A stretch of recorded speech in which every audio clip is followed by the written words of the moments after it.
Death. I think everyone's thought about what would happen to them when they die. Do you go to heaven? Do you go to hell?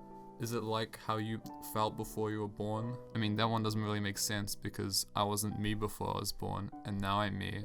And if I'm not me, then what is that like? It's very difficult to conceive. But what if I told you there was a way out? An alternative mode of existence where there's no death or life or anything perceivable. The Adventure Time episode The Comet is a continuation of the episode Hot Diggity Doom. In Hot Diggity Doom we find out that Gunther is actually an intergalactic space demon called Orgalorg that got compressed into a penguin because Glob banished him into Earth's gravity. Gunther stole Princess Bubblegum's ship and is trying to get into space in order to consume the energy of a comet that is about to hit Earth. These comets are known as catalyst comets. They are destined to hit Earth every 1,000 years and are meant to bring some sort of change. We can see in the episode Evergreen that the last comet to hit Earth wiped out the entire population, and although there was an attempt made to stop it, it ultimately failed. It's unclear whether the comet in Evergreen was inevitable and destined to hit or not. This theme of a universal intention or fate is important for the greater context of the comet. Okay, so back to the episode. Finn and Jake managed to get into Gunther or Orgalorg's ship during takeoff and ask him what he was doing. What am I doing? A fog hides my true intent even from myself. Orgalorg seems to be out of control of his own actions. He appears to be acting based on pure instinct rather than thinking about what he is doing first. Upon reaching space, he sort of realizes what he's there for and starts moving towards the comet. He explains to Finn that the death of Glob, the coming of the Catalyst Comet, and the ship being there to take him away will all open doors that the universe created for him. It's interesting to hear Orgalorg explain this to Finn and Jake because just 20 seconds ago he didn't understand his true intention. This paints Orgalorg as a force of nature rather than a conscious being. He even says it himself. You can't stop me, I'm Orgalorg. His tone of voice in this clip isn't mocking Finn or even challenging him. He just genuinely sees himself as someone Finn can't defeat. Orgalorg leaves and Finn starts drifting away from Jake. Time passes and Finn now is helplessly lost in space. With nothing left to do, he makes an appeal to greater forces. Finn is so calm in the face of very possible death. He isn't known to necessarily believe in God or any religion, but he is sure of the existence of some sort of universal intention. Something that will help him out where no one else can, and this feeling keeps Finn relaxed.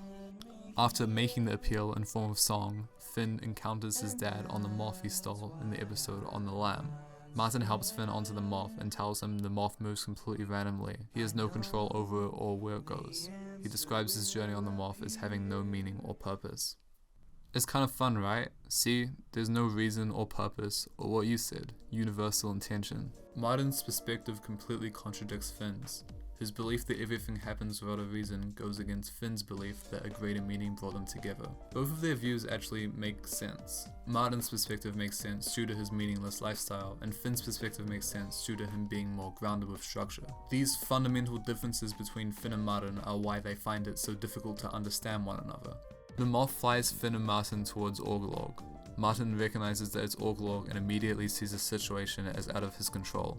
He has a preconceived notation of Orgalorg and sees him as a force of nature rather than something defeatable, just like how Orgalorg sees himself.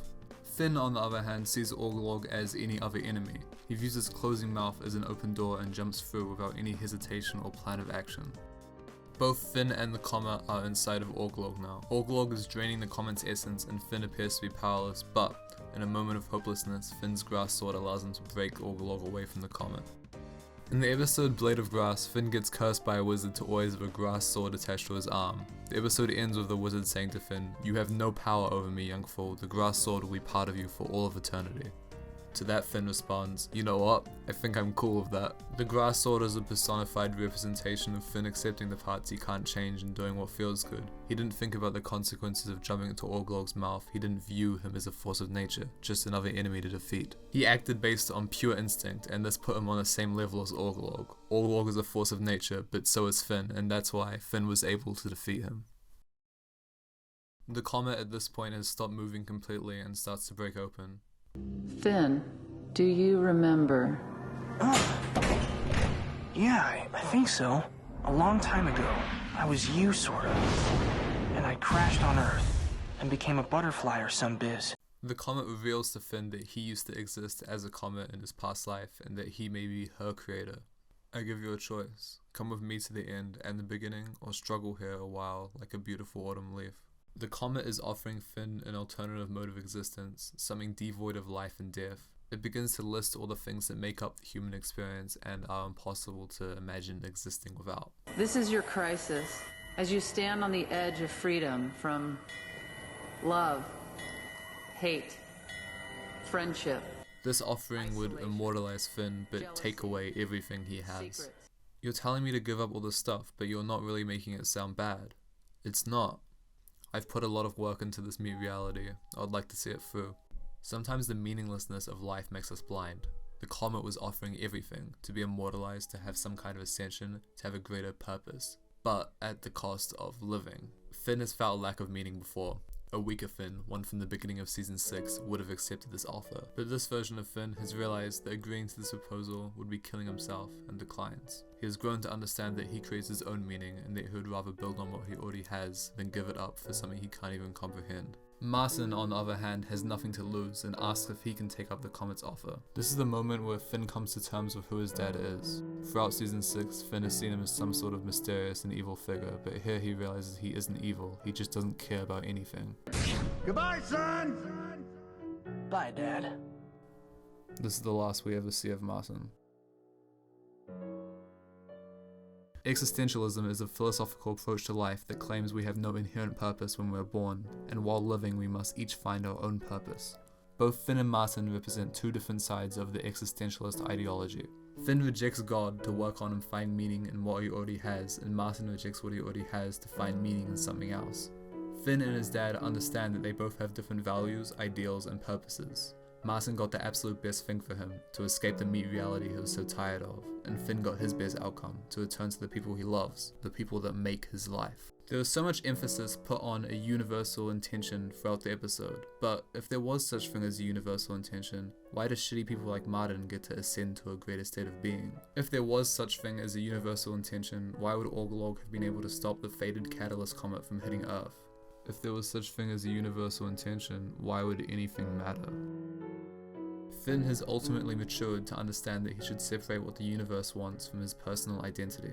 Him rejecting ascension is the greatest existentialist statement. Ascension would have made Finn's life meaningless.